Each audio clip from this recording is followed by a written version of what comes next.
juniors. I didn't really consider this morning, this will come as no surprise to you, that I would be videotaping today for my classes, and so I didn't consider my outfit. I am in sweats and of course a t-shirt and no makeup and videotaping myself. The irony is not lost on me that the woman who is in charge of female dress code needs to be dress coded. Sorry about that. But today we are going to go through chapter 12, questions 1 through 9. You should have these done. If you're watching this video and you haven't read pages 301 to 312 yet and answered these questions on your own, please stop the video now and go back and do that. Yeah, you could just get easy answers from listening to what I have to say here, but you won't learn anything and it won't help you when you get to your test. So please go do that first, answer the questions, and then make sure you have the right answers by watching this. If you need to, stop the video to take time to write anything extra down that you want, but I'm going to just go through this. I'm sorry we can't discuss it as a whole class. That works much better, but desperate times, desperate measures. So here we go. Equip. Write down the abbreviated version of the 12 points concerning Jesus and Christianity that are agreed upon by both liberal and conservative scholars. Obviously, you just take these straight out of your book. Number 1 is that Jesus died by Roman crucifixion. Number 2 is that Jesus was buried, most likely in a private tomb. Number 3, the disciples were initially discouraged. They had lost hope after the crucifixion. Number 4, the tomb was found empty soon afterward. Number 5, the disciples believed they saw the risen Christ. Number 6, the disciples' lives were completely transformed. They were completely changed. Number 7, the proclamation of the resurrection happened very early. They immediately, after the resurrection, proclaimed Jesus as raised. Number 8, the disciples preached of it in Jerusalem. They told everyone they could find in Jerusalem about the resurrection of Christ. Number 9, the gospel message centered on Jesus' death and resurrection. That was the most important part of the message. Number 10, Sunday became the primary day of worship instead of Saturday. Saturday is the Sabbath for the Jews. That had been the Sabbath for Jesus and for his followers all their lives. And now Sunday became the day of worship. 11, James was converted after seeing Jesus alive. James, the brother of Jesus, did not believe in him. The scripture is clear that James thought he was nuts, thought Jesus was nuts. And then all of a sudden he became not only a follower of Christ, but the leader of the Jerusalem church. What accounts for that? And number 12, a few years later, so was Paul converted. Even though he had been trying to destroy, in his own words, destroying the Christian church, he became a follower of Christ. Number 2, these points about Jesus and Christianity are considered to be fact in light of what we know so far. Fact number 1, the New Testament story is not a legend. It occurred, it arose far too soon after the events to be a legend. You have to have at least 2 generations gone before a legend can take root. Fact number 2, the New Testament story is not a lie. The believers actually believed, the followers of Christ actually believed what they were telling. They were not lying. To lie means you are perpetrating a falsehood. They were not lying. They believed that they were telling the truth. And then fact number 3, the New Testament story is not an embellishment. An embellishment means to make something greater, to make something sound better or bigger than it actually was. It was a straightforward story, not an embellishment. So number 3, what is the hallucination theory and why is it a false explanation to Jesus' death and resurrection? By the way, I call this the Inception theory. If you haven't seen the movie Inception, you won't get that, but you will if you do get it. You will if you have seen the movie. So the hallucination theory is that the disciples and others didn't actually see Jesus. They were all hallucinating that they saw Jesus. They had a common hallucination. Now, why can that be thrown away? Why is that not a good theory? Well, first of all, hallucinations are an individual experience, not a mass experience. I can hallucinate on my own, but there's no way to share. This isn't like a online video game. There's no way to share that hallucination, to have the same, two people don't have the same hallucination, let alone more than 500 people having the same hallucination. And then he appeared over time to many people, and in many situations, while walking on the road, while eating, while talking, inside, outside. It wasn't an appearance, it was many over the course of 40 days. And all of those appearances were hallucinations? That doesn't make sense. Plus, where's the body? If it was an hallucination, then they would have been able to produce the body. What is the wrong tomb theory, and why is it a false explanation to Jesus' death and resurrection? There are two ways of looking at this. Either they buried him in a different tomb, or the women came to the wrong tomb. Either way, if they had claimed this, if they had gone to the wrong tomb, or if he had been buried in a different tomb and claimed a resurrection, the authorities would have produced the body. It was easy to debunk that resurrection, because surely Joseph knew where the tomb was. It was his tomb. So would have Nicodemus. So they would have known exactly where the correct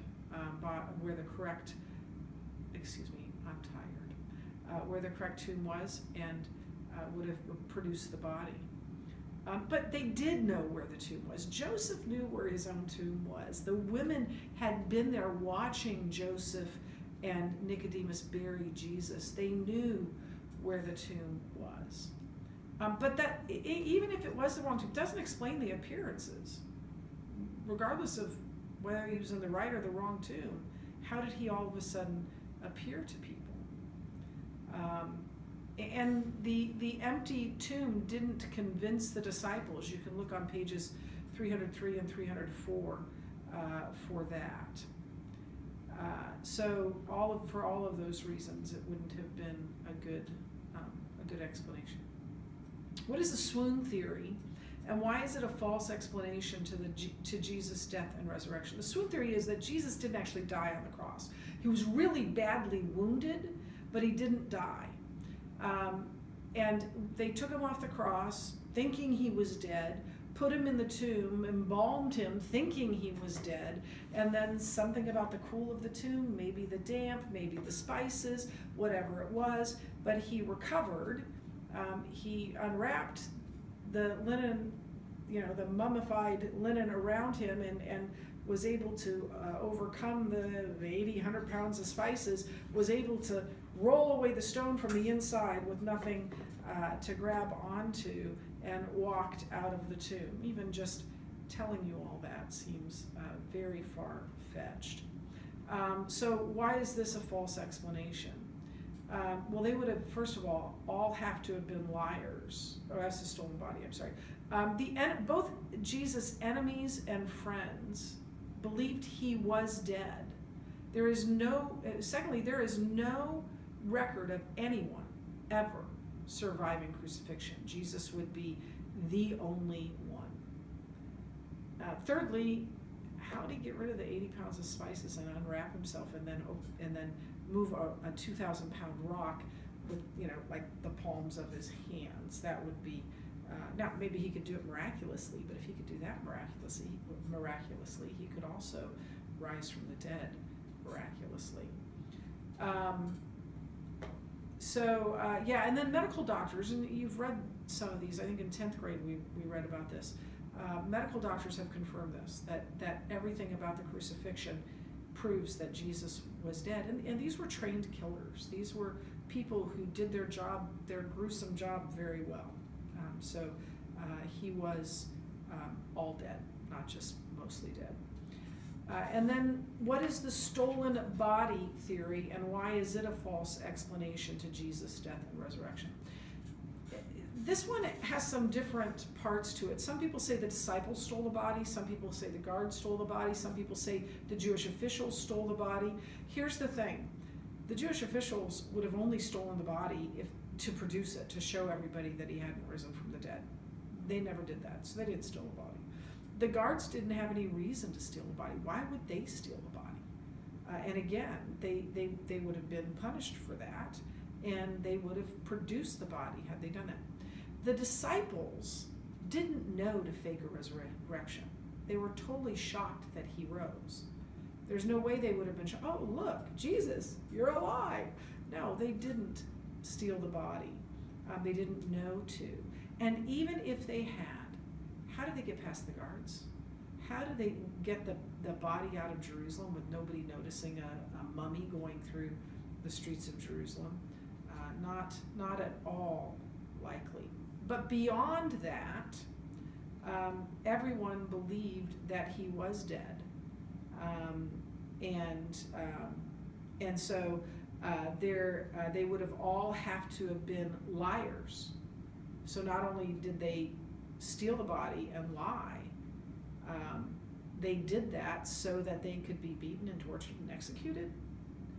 All they got from their belief was pain. All of them were persecuted, and all but John died a martyr's death. Why would they steal the body in order to have that be the outcome? And if the guards, people say, well, the guards were sleeping, so they were able to steal the body. Guards sleeping just didn't happen. First of all, they guarded in contingents, so everybody did get sleep. It's just the guards on duty did not sleep. And how did they get past all those guards without waking any? Even if they were all asleep, how did they get past trained Roman guards without waking anyone up?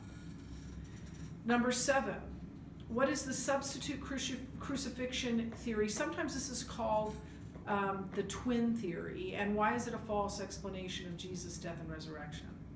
So this says that someone else died in Jesus' place. Some people say it was a twin. Some people think it was just someone who looked a lot like Jesus, but it wasn't really Jesus. First of all, this theory developed much later, centuries after the crucifixion.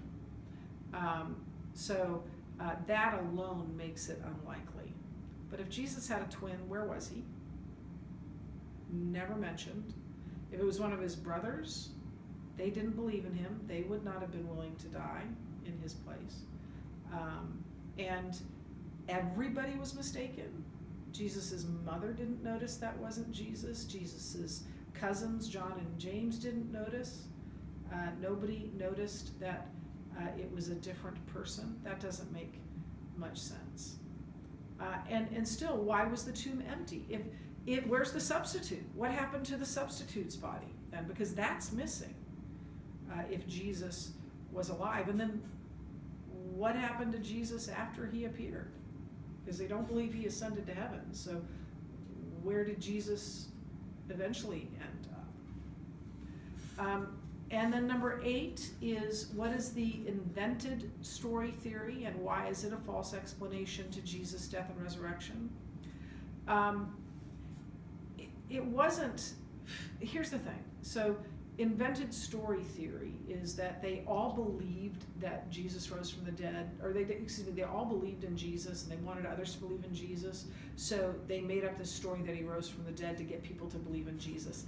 It wasn't faith that led to a false resurrection, right? It wasn't faith that led to a story about Jesus being risen.